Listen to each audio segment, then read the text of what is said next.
आज मैं आपको इस्लाम धर्म के जो संस्थापक हुए मोहम्मद पैगंबर साहब, उनकी हम कुंडली की चर्चा करेंगे।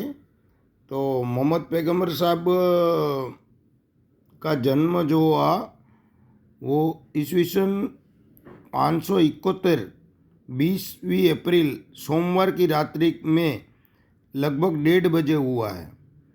तो हम अभी भगवान शंकराचार्य की भी कुंडली देखें तो उनका 686 ईस्वी सन में हुआ। थोड़ी उनके भगवान शंकराचार्य के जन्म के बहुत अल्प साल के पहले ही मोहम्मद पैगंबर साहब का जन्म हुआ।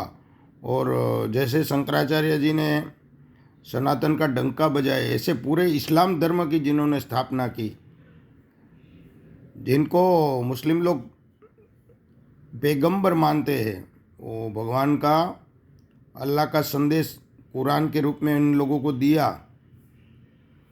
तो इसके कारण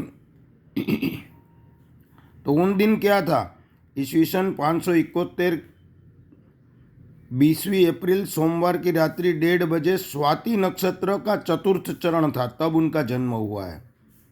तो अब आज हम उनकी कुंडली देख रहे हैं। तो उनकी मृत्यु 61 साल 1 महीने और 18 दिन, मतलब ईस्वी सन 632 ईस्वी सन के 8वीं मई को उनकी मृत्यु हुई। तो ये मृत्यु के जो भी ग्रह है वो भी उनकी कुंडली में सेट हो रहे हैं। इसके कारण ये कुंडली बिल्कुल ठीक है। मकर लग्न की मोहम्मद पैगंबर साहब की कुंडली है और मीन का शुक्र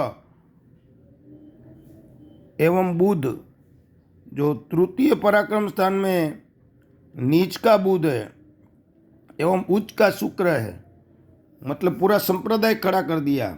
ये बुध जो है ना वो लेखनी का कारक है, तो नीचस्थ हो गया पराक्रम भुवन में, लेकिन शुक्र के साथ मिल गया है। शुक्र उच्च का था तो कुछ बड़ा निर्माण हो गया उनके समय में।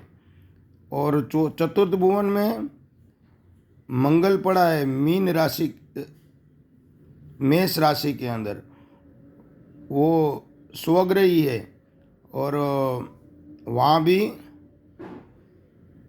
हम देख रहे हैं कि भगवान शंकराचार्य की कुंडली में भी मेष में सूर्य था और भगवान श्री राम जी की कुंडली में भी मेष में सूर्य था और मोहम्मद पैगंबर साहब की कुंडली में भी मेष राशि में सूर्य है।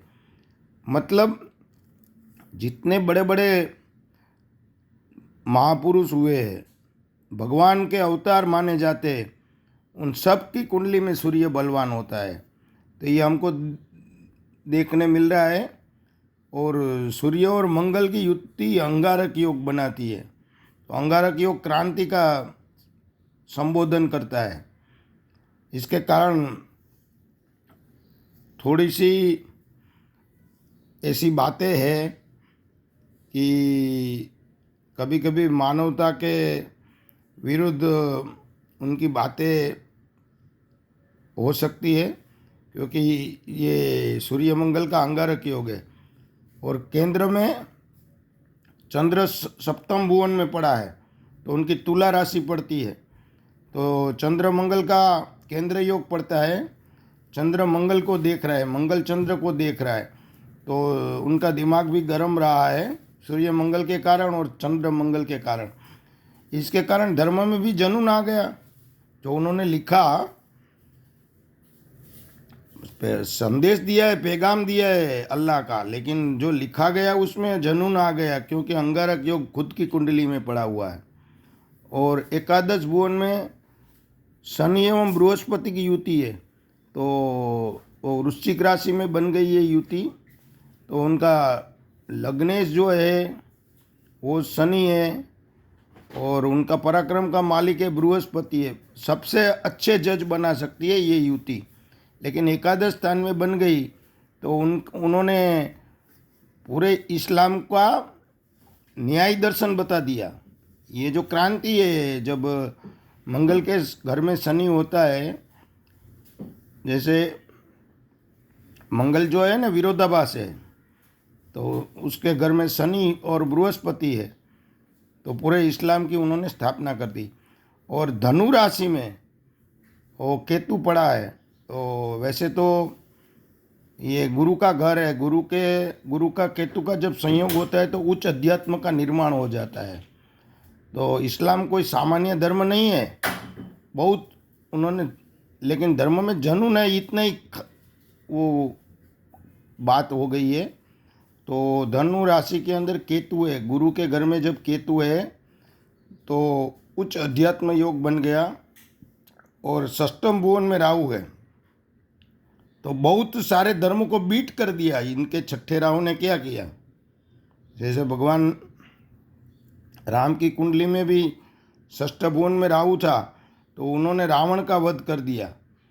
तो इनको षष्ठम भुवन में मिथुन राशि का उच्च का राहु है, तो उच्च का राहु ने क्या किया कि बहुत सारे धर्मों को पिछड़े करके इस्लाम धर्म को आगे बढ़ा दिया। तो इतनी क्रांतिकारी कुंडली है, तो भाग्य से ये कुंडली मेरे को मिली है और बहुत पुराना संयोग बना है। तो जब उनकी केतु की महादशा में शनि की अंतर्दशा आती है, तो केतु उनका 12वें का मालिक है और शनि उनका मारक है, वो समय उनकी जीवन यात्रा समाप्त होती है।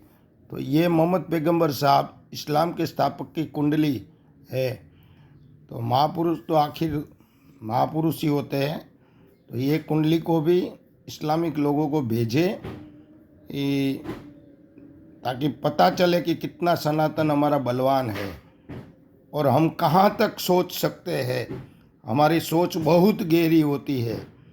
तो राजकोट से अतुल अडिया 8460010008 8460040008। ओम अस्तु।